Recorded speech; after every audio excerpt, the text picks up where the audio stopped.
رمضان کا چاند ظاہر ہوا، فضل کی بدلیاں چار سو چھا گئی، رحمت کبریا جوش پر آ گئی، بارش فیض و عرفاں برسا گئی۔ ایک نیکی کے ملے 70 نیکیاں، ایک نیکی کے ملے 70 نیکیاں، اس عبادت کا بھی 70 گنا اجر ہے۔ سبحان اللہ۔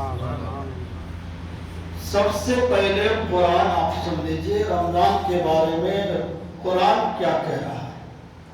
یا ایھا الذین آمنوا کتب علیکم الصیام کما کتب علی الذین من قبلکم لعلکم تتقون۔ اے ایمان والو، اللہ تبارک و تعالی نے تم پر رمضان المبارک کے مہینے کا روزہ فرض کیا ہے،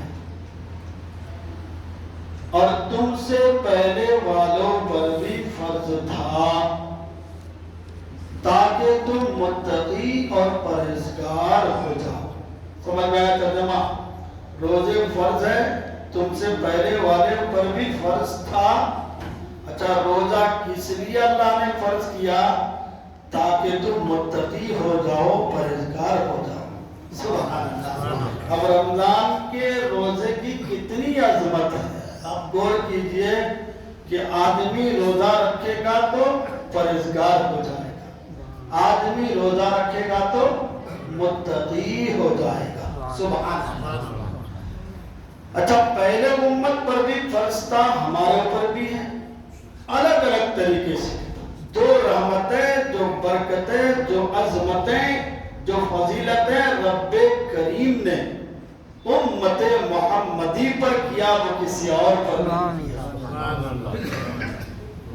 کسی اور امتی پر روزے فرض تھے تو کسی پر جو ہے عاشورہ کا، کسی پر جو ہے مہینے کی 12-13 کا، اسی طرح الگ الگ انداز میں تھا۔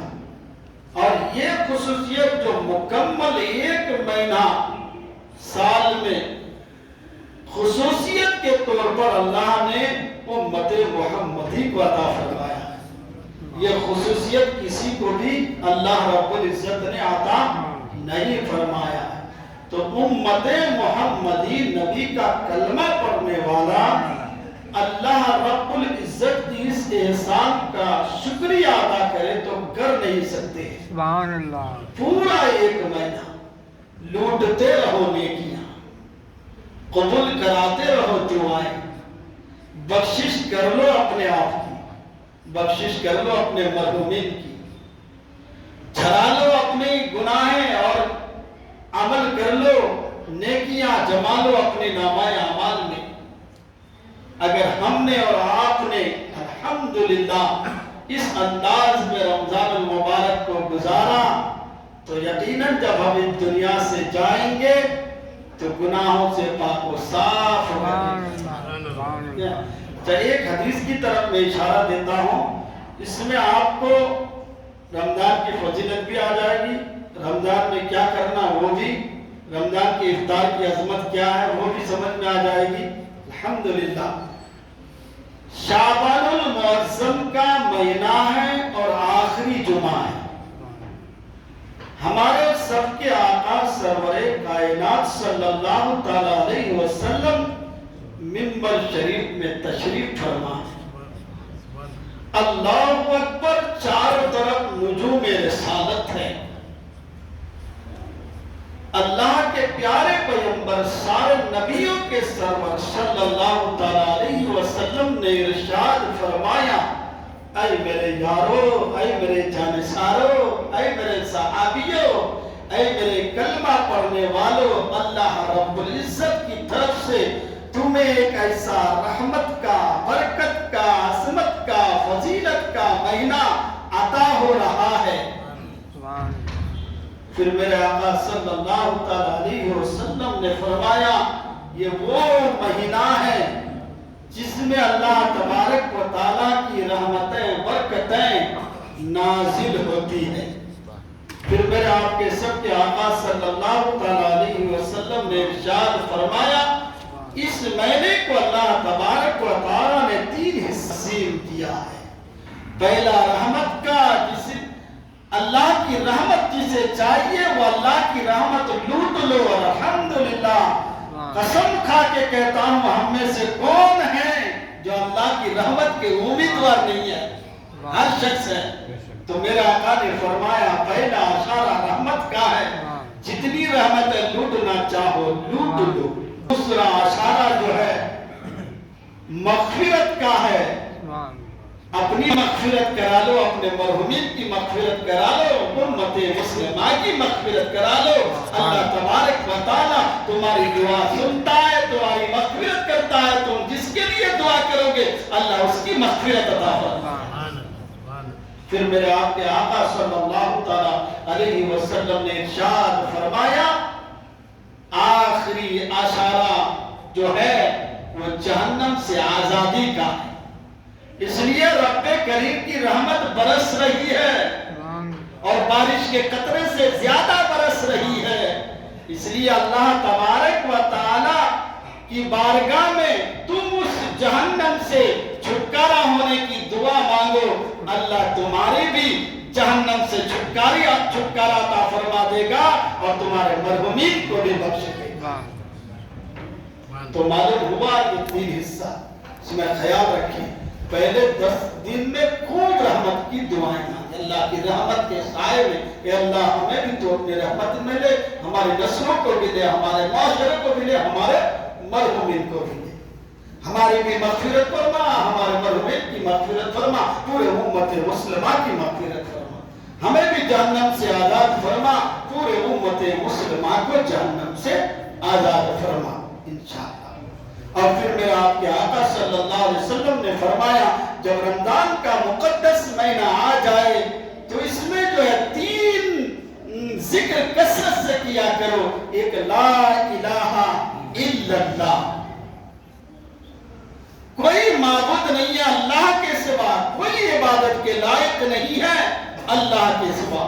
تو لا الہ الا اللہ کا ورد کرتے رہو اور اللہ تبارک و تعالیٰ کی بارگاہ میں توبہ کرتے رہو، استغفار کرتے رہو اپنے گناہوں سے، اپنے خطاؤں سے. اور پھر اللہ کی بارگاہ میں جنت میں داخلہ ہونے کی دعائیں مانگو. سبحان اللہ. میرے آپ کے آقا صلی اللہ علیہ وسلم نے فرمایا میرے صحابیوں اسی رمضان کے اسی مہینے میں ایک ایسی رات آنے والی ہے جو 1000 مہینوں کی عبادتوں سے بھی افضل ہے. یعنی اس رات اگر کوئی عبادت کر لے تو اللہ تبارک و تعالیٰ انہیں 1000 مہینوں کی عبادتوں کا ثواب ایک ہی رات میں عطا فرماتا ہے. سبحان اللہ. پھر میرے آپ کے آقا سب کے آقا صلی اللہ تعالیٰ علیہ وسلم نے ارشاد فرمایا اگر ان میں سے کوئی کسی روزے دار کو افطار کرائے تو اللہ تبارک و تعالیٰ اسے اپنے حوض سے سیراب کرے گا. مگر آج تو الحمدللہ کوئی مشکل نہیں ہے، ہر آدمی خود بھی افطار کرتا ہے پیٹ بھر کے، اور کئی یار دوستوں کو، غریبوں کو، یتیموں کو اپنے دسترخوان میں بیٹھا کر کے اللہ نے چاہا تو ہر روز افطار کرا سکتا ہے کہ نہیں؟ وہ دور تھا کچھ صحابی کھڑے ہو کے عرض کیا یا رسول اللہ ہمارے پاس اتنی طاقت و قوت تو نہیں ہے کہ ہم کسی کو پیٹ بھر کے کھلا سکے. تو میرے آقا صلی اللہ علیہ وسلم نے ارشاد فرمایا تم میں سے اگر کوئی کسی کو ایک کھجور دے کر یا ایک کپ پانی دے کر کے یا دودھ دے کر کے بھی افطار کرائے گا اللہ تعالیٰ اسے بھی وہی ثواب عطا فرمائے گا. سبحان اللہ. کیا اس فضیلتوں کو سننے کے بعد ہم روزہ افطار کرانے کے لیے کترائیں گے؟ کیا ہم کاہلی کریں گے؟ اس لیے ہمارے سے جتنا بھی ہو سکے جہاں بھی رمضان کے دسترخوان آج کل مسجدوں میں اور جگہ جگہ جو ہے دسترخوان بچھے ہوئے ہیں، جہاں ہزاروں کی تعداد میں دسترخوان سے لوگ افطار کر رہے ہیں، روزے دار افطار کر رہے ہیں اور فیض و برکات نازل ہو رہی ہے، رحمتیں نازل ہو رہی ہے، دعائیں قبول ہو رہی ہے. وہیں پہ آپ سے جتنا بھی ہو سکے اسی دستیا کر کے ڈال دو. اللہ نے چاہا تو اس مجمع کی دعا آپ کے حق میں بھی قبول ہو جائے. کیا اتنا تو کر سکتے ہیں نا بھائی؟ ایک دسترخوان ہم نہیں بچھا سکتے ہیں تو کم سے کم جو دسترخوان بچھا ہوا ہے اس میں چند کھجوریں لا کے رکھ سکتے ہیں کہ نہیں؟ اس میں ایک بوتل پانی لا کے رکھ سکتے ہیں کہ نہیں؟ الحمدللہ. پھر میرے آقا صلی اللہ تعالیٰ علیہ وسلم اس طرح سے حدیث چلے گئے. پھر میرے آقا صلی اللہ علیہ وسلم نے فرمایا اس جو اللہ تبارک و تعالیٰ نے فرمایا جو اس رمضان کے مقدس مہینے میں جو اللہ تبارک و تعالیٰ کی بارگاہ میں قیام کرتا ہے یعنی نماز پڑھتا ہے تو اللہ تبارک و تعالیٰ اس کے گناہوں کو معاف کر دیتا ہے. اب آگے میں آگے آپ کو لے کر کے چلو. اس مہینے میں کئی کام ہوتے ہیں. روزے اور روزہ افطار کی خصوصیت، سحری کا اہتمام. روزہ افطار کرنے کی فضیلت آپ نے سنا، سحری کا ہے. کچھ لوگ کہتے ہیں کہ حضرت ہم نے سحری نہیں کیا تو کیا ہمارا روزہ ہو جائے گا؟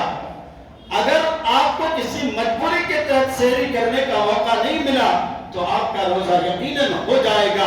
لیکن میرے آپ کے سب کے آقا اور میرے آقا کے صحابہ نے فرمایا کہ غیر اور مومن کے بیچ میں یہی ایک فرق ہے روزے کا کہ مومن جو ہے سحری کیا کرتا ہے.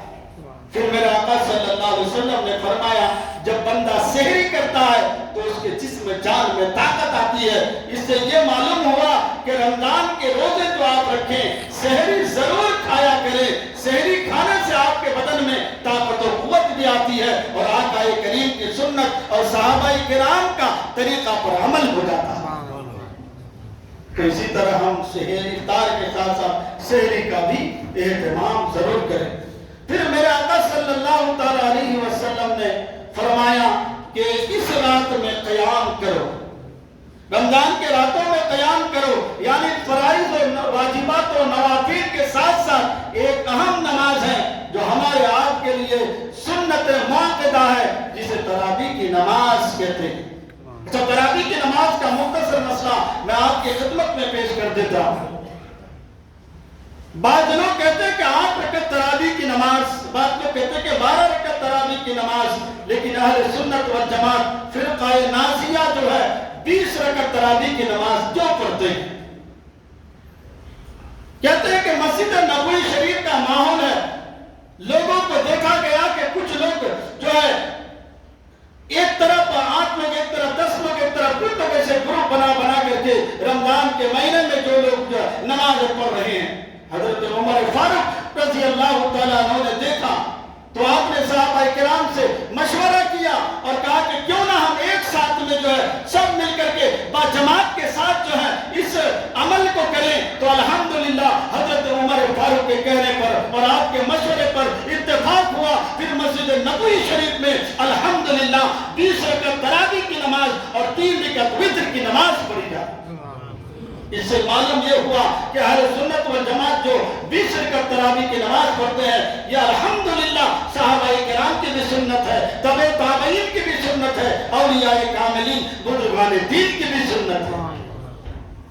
اور تراویح کی نماز چھوڑنا گناہ ہے کیونکہ یہ سنت مؤکدہ ہے. جو سنت مؤکدہ ہوتا ہے وہ واجب کے قریب ہوتا ہے. اگر آپ اس پر عمل نہیں کر رہے ہیں تو یقیناً آپ گنہگار ہوتے ہیں. اس لیے یہ مسئلہ آپ سمجھ لیں کہ تراویح کی نماز کا آپ اہتمام کریں. اچھا، اس تراویح کی نماز میں قرآن کریم کی تلاوت کی جاتی ہے. علماء کرام نے فرمایا کہ رمضان کے مقدس مہینے میں کم سے کم کتنا قرآن پڑھا جائے یا کتنا قرآن سنا جائے. علماء نے اس پر اتفاق کیا ہے کہ کم سے کم پورے رمضان کے مہینے میں ایک قرآن کریم کی تلاوت ضرور کی جائے.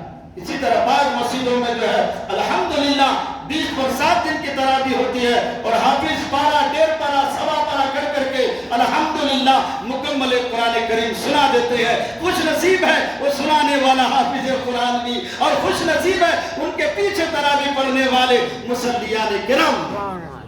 اس لیے اس کا اہتمام کریں، اس کو ترک نہ کریں. ہمارے مسجدوں کا ماحول ہے کہ لوگ 1، 2، 3، 4 تراویح تک جو ہے رمضان کو جو ہے خوب کرتے ہیں اور کچھ ہی دن میں پھر جو ہے مسجدوں کو خالی کر دیتے ہیں۔ یاد رکھو میرے بھائی، جو اہل ایمان ہوتے ہیں، جو مومن ہوتے ہیں، جو نبی سے محبت کرتے ہیں، جو صحابہ کے طریقے پر چلتے ہیں، وہ کسی کام کو ادھورا نہیں چھوڑا کرتے ہیں، وہ مکمل کیا کرتے ہیں۔ اس لیے تراویح کی جو ماحول ہے ہمارے مسجدوں میں، یہ ماحول سے آپ پرہیز کریں۔ کچھ دن تراویح پڑھتے ہیں پھر چھوڑ دیتے ہیں، ایسا ماحول نہ بنائیں۔ علماء کرام نے کہا ہے کہ کم سے کم پورے سال میں 3 قرآن کریم کی تلاوت مکمل کی جائے۔ کتنے؟ 3 قرآن کریم کی۔ یہ اور صرف یہ عالم دین کے لیے نہیں ہے، یا مسجد کے امام کے لیے نہیں ہے، بلکہ پورے عام لوگوں کے لیے ہے۔ تو ہم اور آپ قرآن کریم کی تلاوت پر توجہ دیں۔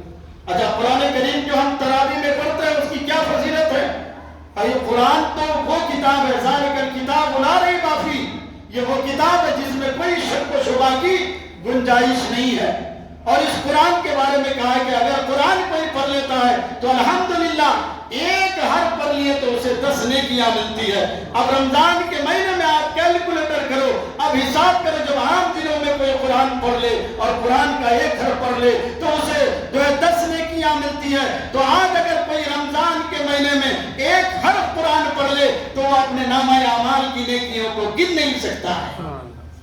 اس لیے جب حافظ قرآن سورۃ الفاتحہ سے لے کر الحمدللہ سورہ الناس تک مکمل قرآن شریف پڑھ لیتا ہے اور سننے والے مکمل سن لیتے ہیں، میں کہتا ہوں بتا، ایک حرف کے بدلے میں جب 10 نیکیاں تھی، اب تم نے پورا قرآن سنا دیا، اب تم نے پورا قرآن سن لیا، اب تمہارے نامہ اعمال کی نیکیاں بتاؤ۔ اللہ اکبر۔ میرے آپ کے آقا سب کے آقا صلی اللہ تعالیٰ علیہ وسلم فرماتے ہیں پھر وہ گناہ اور خطاؤں سے پاک ہو جاتے ہیں۔ انشاءاللہ یہ 2-4 دن صرف گرمی رہے گی؟ نہیں، رمضان کی گرمی پورے مہینے اور رمضان کی گرمی الحمدللہ جب تک ہماری زندگی ہے تب تک ہمارے اندر رہنی چاہیے۔ یہ 2-4 دن ہم گرم ہو جاتے ہیں، اس کے بعد ہم روزہ بھی قضا کرنا شروع کر دیتے ہیں، اس کے بعد ہم تراویح کی نماز تو چھوڑ ہی دیتے ہیں، یہاں تک کہ وقت نماز کی بھی ہم قدر نہیں کرتے ہیں۔ میرے آپ کے آقا صلی اللہ علیہ وسلم نے کیا فرمایا؟ سلمان فارسی کی روایت ہے، میرے آپ کے آقا سب کے آقا صلی اللہ تعالیٰ علیہ وسلم فرمایا رمضان کا وہ مہینہ ہے میرے صحابیوں، اے میرے جانشاروں، اگر اس میں کوئی ایک فرض ادا کر لے تو اللہ تبارک و تعالیٰ اسے 70 فرضوں کا ثواب عطا فرماتا ہے۔ رمضان میں اگر کوئی ایک نفل ادا کر لے تو پروردگار عالم اسے ایک فرض کا ثواب عطا فرماتا ہے۔ قربان جاؤ مسلمانوں، نبی کے کلمہ پڑھنے والے، رمضان تمہارے لیے کتنی رحمت بن کر کے آئی ہے، رمضان تمہارے لیے کتنی عظمت بن کر کے آئی ہے، رمضان تمہارے لیے کس طرح بخشش کا ذریعہ بن کر کے آیا ہے، رمضان تمہارے لیے کس طرح سے جو ہے مہمان نوازی کا مہینہ بن کر کے آیا ہے۔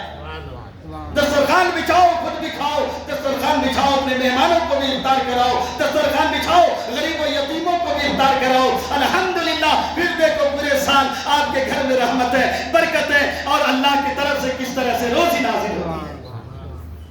تو ہمیں آپ کو چاہیے کہ ہم تراویح کی نماز کا اہتمام کریں، خاص کر کے یہ قرآن حضرت امام اعظم ابو حنیفہ رحمۃ اللہ تعالی علیہ کے کا دور ہے۔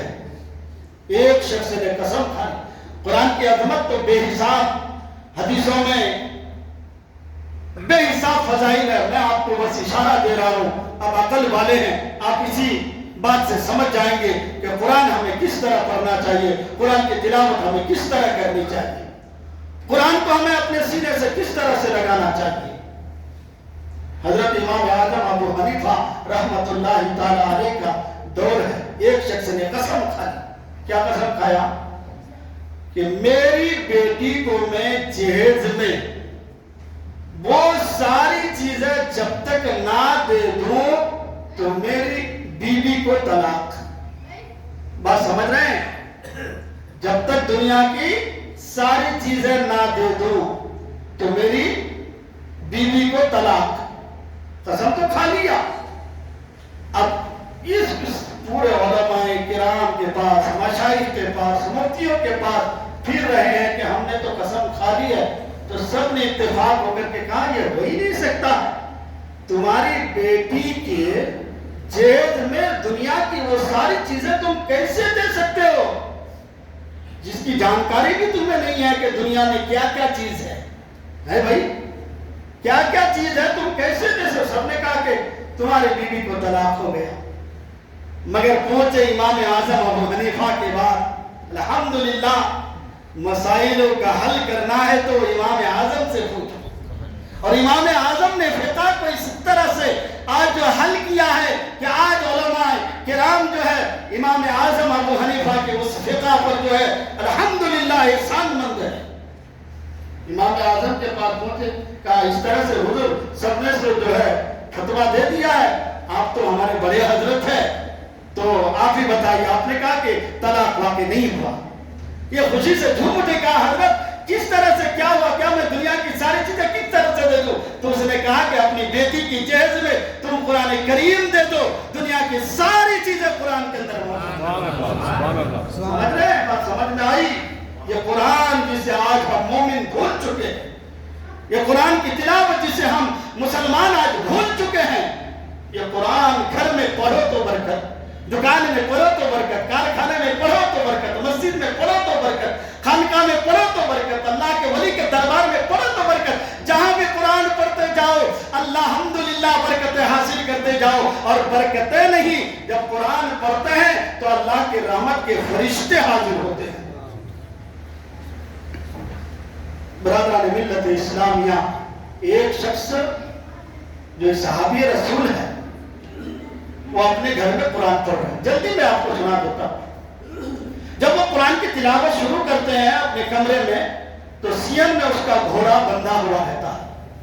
جب وہ قرآن کی تلاوت شروع کرتے ہیں تو اس کا گھوڑا بدکنا، آواز دینا شروع کر دیتا ہے۔ اتنے میں جو اس کو خیال آتا ہے کہ باہر سین میں پنکھڑے پر میرا بچہ ہے، کہیں گھوڑا اسے تکلیف نہ پہنچائے۔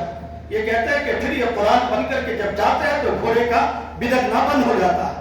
دوسری بار بھی ایسا ہی ہوتا ہے، قرآن تلاوت شروع کرتے ہیں، گھوڑا بدکنا شروع کر دیتے ہیں، پھر یہ جاتے ہیں تو وہی معاملہ ہوتا ہے۔ اسی طرح کئی بار ہوتا ہے، جب آخری بار آپ کیا دیکھتے ہیں، جب قرآن کی تلاوت کرتے ہیں پھر گھوڑا بدکنا شروع کر دیتا ہے۔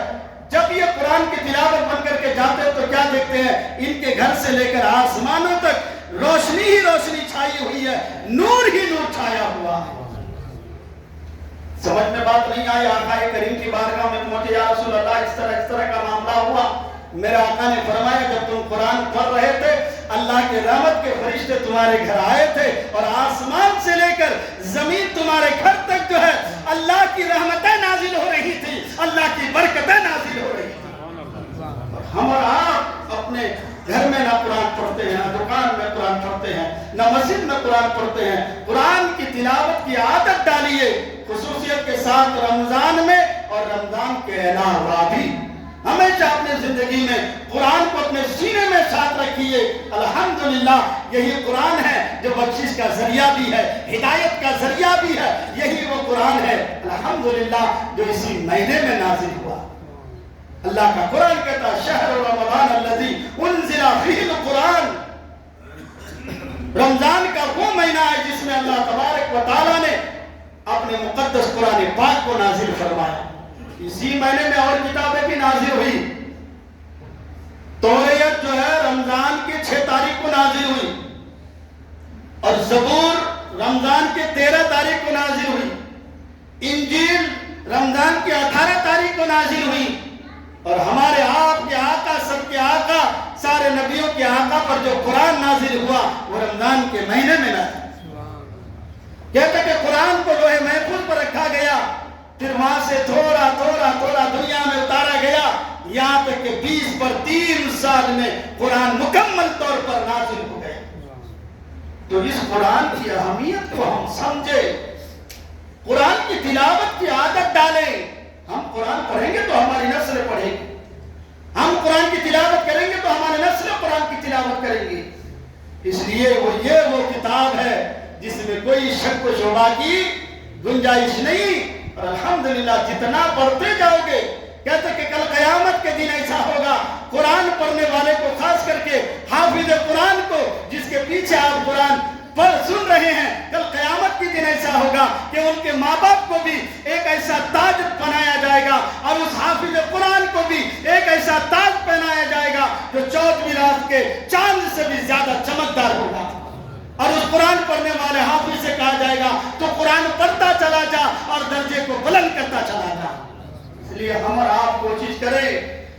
الحمدللہ تراویح کی نماز کی شکل میں رمضان کے مہینے میں ہمیں اتنا اچھا موقع ملا ہے. آج اس مہینے میں بھی ہم اگر قرآن سننے کے لیے اور تراویح کی نماز میں کھڑنے کے لیے جو ہے ہمیں کیا کرنا پڑتا ہے؟ ہاتھ باندھ کر کھڑے ہی تو ہو جاتے ہیں.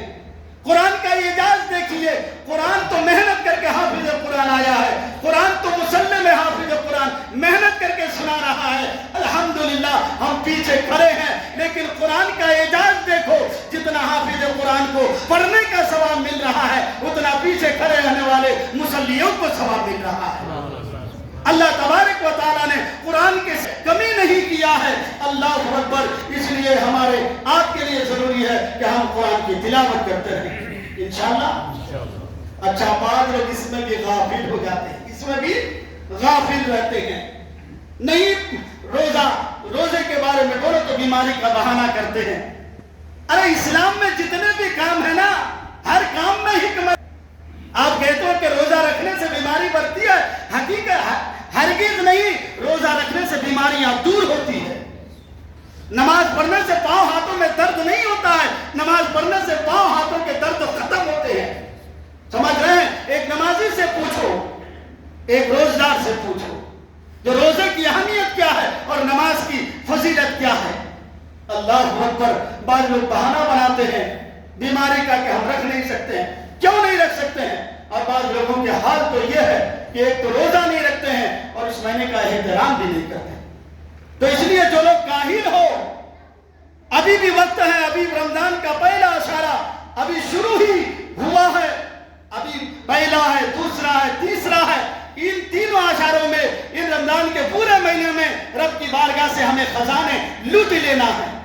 دعا قبول کرا کر کے, اللہ کی رحمتیں لے کر کے, اپنے اور اپنے مرحومین کی بخشش کرا کر کے, اپنی روزی کی دعائیں کر کے اس رمضان کے مہینے میں ہمیں لوٹ لینا ہے. تو جو لوگ غافل ہوتے ہیں ان کا حال کیا ہے؟ حضرت ذوالنون مصری رحمت اللہ علیہ بہت بڑے ولی گزرے ہیں. سنے ہیں نا؟ کہتے کہ یہ اپنے بچوں کو اور سب کو نصیحت کرتے تھے کہ جو اللہ کے غافل ہو, اللہ سے غافل ہوتے, اللہ کی یاد سے, اللہ کے ذکر سے غافل ہوتے ہیں نا, اس کو مشکلیں آتی ہیں, پریشانیاں آتی ہے, وہ قید ہو جاتے ہیں. تو کہتے ہیں کہ یہ ایک بار اپنی بیٹی کو لے کر دریا میں گئے اور یہ جو مچھلیاں شکار کر رہے تھے, مچھلیاں جال میں پھنستی, یہ اپنی بیٹی کو دیتے. ان کی بیٹی کیا کرتی, انہوں جال سے نکال کر ان کو دیتی, انہوں پھر دریا میں چھوڑ دیتی. بہت دیر تک جب مچھلیاں پکڑے گے سمجھ کے اب تو جھولی بھر گئے, تو آپ نے اس بیٹی سے کہا ہو گیا چلو کتنی مچھلیاں؟ کہتے ہم نے تو مچھلیاں دریا میں پھینک دیا. یہ ابا جان تعجب ہے, تم نے دریا میں مچھلیاں پھینک دی کہ ہم مچھلیاں دوبارہ چھوڑنے کے لیے مچھلیاں پکڑ رہے تھے. کہا نہیں ابو جان, آپ نے کیا کہا تھا کہ جو اللہ کے ذکر سے غافل ہوتے ہیں وہی جو ہے جال میں پھنستے ہیں. اب مجھے بھی اس بات کا یقین ہو رہا ہے کہ یہ جو مچھلیاں جال میں پھنسی ہے اس کا مطلب یہ ذکر خدا سے غافل ہے. جب یہ جال میں پھنسی ہے, جب یہ اللہ کے ذکر سے غافل ہے, اسے اگر ہم کھا لیں گے تو ہم بھی ذکر خدا سے غافل ہو جائیں گے. کتنا بڑا ایگزامپل, کتنی بڑی مثالیں دی ہے.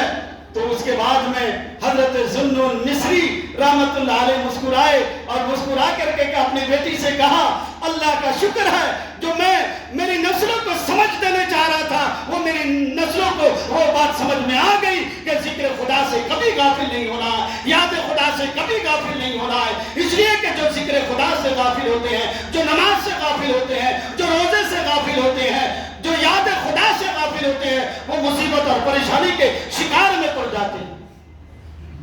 اب آئیے وہ لوگ اس بات کو دھیان سے سنیں.